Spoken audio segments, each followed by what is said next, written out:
तर खूप मेहनत करा आणि आपलं पार्लरच नाव मोठं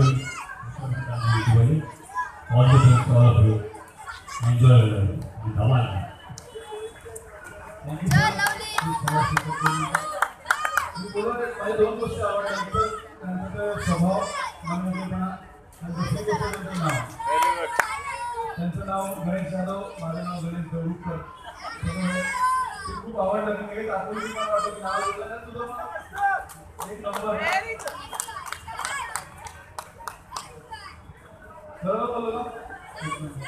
तुमचं नक्की तुझं तिकडे राहणार आहे आम्ही तिकडे आमच्या म्हणायला दुसरा मुद्दा सियाला भेटले सियाला सैनिकाला बाहेर घेऊन आली त्यांचं पहिलं वाक्य होतं हे ठीक आहे आता ऑलिम्पिकचं मेडल झालं ते ॲडमिशन लगेच त्या माणसाने दिलं हे खूप मस्त वाटलं हे की कलाकार व्यक्ती पण एक स्पोर्ट्स युनियन लगेच मार्गदर्शन करतो हा मोठे पण आहे खूप खूप धन्यवाद सर अजून इच्छा केली थोडं स्पर्धा झाला